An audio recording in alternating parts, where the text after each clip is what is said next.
C'est pas totalement, Alexis, un commerce déconnecté de Notre-Dame, parce que alors, on est juste à côté de Notre-Dame. On est sur les quais et je voulais vous montrer donc cette boutique qui est spécialisée en beaux-arts et où on met à l'honneur des métiers qu'on connaît peu mais artistiques. Et regardez, elle a été décorée avec des morceaux de rosace pour ce qui est des motifs de la cathédrale Notre-Dame par un artiste. Et puis il y a une artiste également qui a bossé à l'intérieur sur une certaine expo. On va vous présenter tout ça. Julie, hop, suis-moi. Bim boum, c'est par là. Ding dong. Bonjour, bonjour.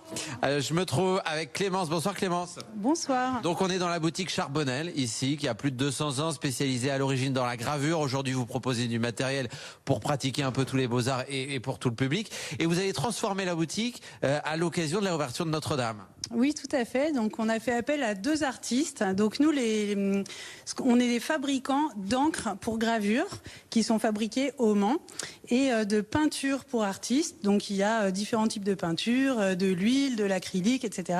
Et donc, à l'occasion de Notre-Dame, vu la situation de la boutique, on s'est dit que c'était sympa de pouvoir en profiter aussi et mettre en valeur nos produits à travers la boutique et à travers, du coup, les artistes qui utilisent tous les jours nos produits. Alors, dites-moi, j'ai dit un mot, donc on a reproduit des morceaux de la rosace de Notre-Dame? Oui, alors sur l'extérieur, on a fait appel à Jérôme Rasteau, qui est un artiste urbain qui fait des grandes fresques murales et notamment qui utilise un produit qui s'appelle de la flash. C'est un produit qui a été créé il y a 70 ans pour les décors de théâtre. Et donc lui a décidé on lui a donné carte blanche et il a utilisé vraiment sa passion du vitrail et du Moyen-Âge pour illustrer les vitrines. Donc il a pris des thématiques qui sont dans les rosaces de Notre-Dame et qu'il a reproduit et réinterprété avec la peinture flash de Lefranc-Bourgeois et donc sur des thèmes comme par exemple l'architecte qui tient un fil à plomb pour rendre hommage à tous les artistes qui ont travaillé, tous les artisans qui ont travaillé sur Notre-Dame et également à la balance. Voilà, que vous voyez. Très bien, et on voit Notre-Dame dans la balance. Et puis alors ces gravures, rapidement, là c'est Notre-Dame qui est vous avez choisi de les représenter en chantier. C'est sur du zinc, pour ce qui est en tout cas de la partie droite. Voilà, donc là c'est une artiste qui s'appelle Corinne Lepêtre, qui est une graveur et qui est passionnée de Paris et de Notre-Dame. Et donc elle a suivi tout le chantier en reproduisant donc sur des plaques de zinc des dessins de Notre-Dame qu'elle grave et qu'ensuite elle enduit avec de l'encre Charbonnel.